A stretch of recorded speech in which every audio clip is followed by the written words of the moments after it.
So we are looking at some general tips on paragraphing, something that we need to master before we step into the hall for paper 2. Now remember that composition carries 20 marks and paragraphing is part of the package. You must be able to write up good, acceptable paragraphs. But then, before we get into that, let us also look at the lay of the land. Now, we understand that a composition carries, of course, 20 marks, and marks will be allocated based on content, expression, accuracy. Now, the question is this: how then do we craft good essays? How then do we craft that essay that is acceptable? How then do we recognize the fact that we must be able to craft good paragraphs that carries a sense of chronology, coherence, choosing the appropriate words, connectors, as well as illustrating these paragraphs?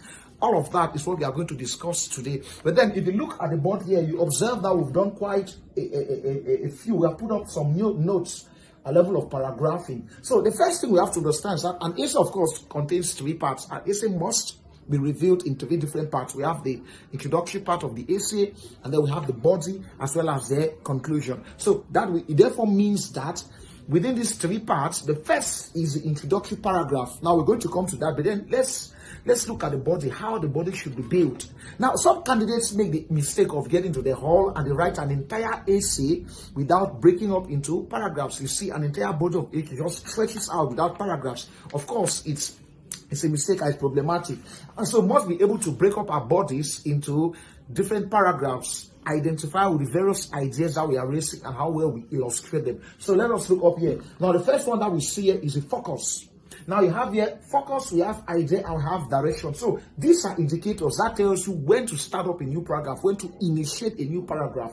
Now when it comes to paragraphing, there are different indicators that should tell you as a candidate inside the hall when to begin a new paragraph. Now the first of them is when you're writing out a dialogue. In fact, when the speaker is speaking, let's say you are trying to capture a dialogue in your essay and you observe that you get to a point where a new speaker is about to respond. Of course, the introduction of new speaker means a new paragraph. Next, we go to time. We have time markers too. You're revealing your events of your essay, a narrative essay, and you observe that you get to a point where you have to indicate a change of time. That should tell you that, of course, I have to start a new paragraph. So time changes indicate a new paragraph, as well as place to place and level of setting. Let's say you're narrating an essay and you're going very fast. The events are flowing. And once the events are changing in terms of setting, you must be able to initiate a new paragraph and you'll have a new topic. A new topic to a new idea. When a new idea comes up at the level of the narrative, of course, it indicates a new paragraph or maybe a new revelation. These are indicators to tell you when to start a new paragraph, which is a problem area for students. Can't they just write and they don't know where to start a new paragraph and they end up not even writing one? So you must be able to identify these markers. It might help you to know when to start a new paragraph. In our next video, we are going to carry on with sentences. We are going to focus a bit on sentences, how to simple sentences, compound complex, as well as complex sentences. We are going to look at all of that.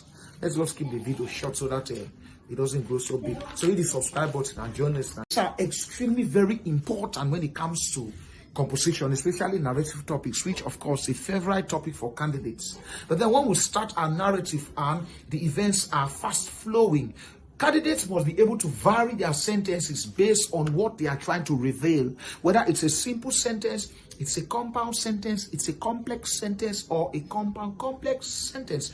But then, one thing we must bear in mind is a simple sentence. Of course, a simple sentence is always very short. Its advantage is that the simple sentence makes the essay more concrete. It reveals concrete actions rather than abstract actions. So, simple sentences also, they are able to generate a lot of enthusiasm and they are often very direct. They carry direct meaning and they make the essay more lively and they generate a lot of energy for the essay. So simple sentences is something that candidates will want to look at before they get into it. But then that is not to say that longer sentences cannot be used. Even though shorter sentences or simple sentences are punchy, they are quick, and they reveal concrete aspects of the narrative, they are also able to generate attention of the readers. But then compound sentences, so they are also able to carry description.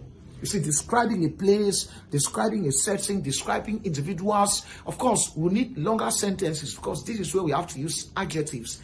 And so we must bear in mind that adjectives are words that brings more meaning to nouns. They add more meanings by way of description. Whether we are talking about adjectives of color, we are talking about height, talking about weight, talking about position, all of those are adjectives. And so they generate more energy and they make the events or the narrative lively. And so it comes down again to this same point. Vary your sentences based on what you want to say. When you are revealing characters, setting, description, you can go with longer sentences because they are going to carry a lot of adjectives. But then when we are going with the passion act scenes, go with simple sentences. Let them be short, punchy, and direct.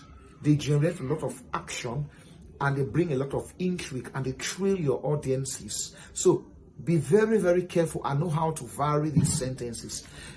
One more thing, always make sure you break your sentences with full stop. Some candidates write sentences as long as a whole paragraph and they just fizzle into thin air, not even realizing that they are in an essay and they need full stops. So that should be able to help you out in writing out your paragraphs using sentences. Just keep it short and simple.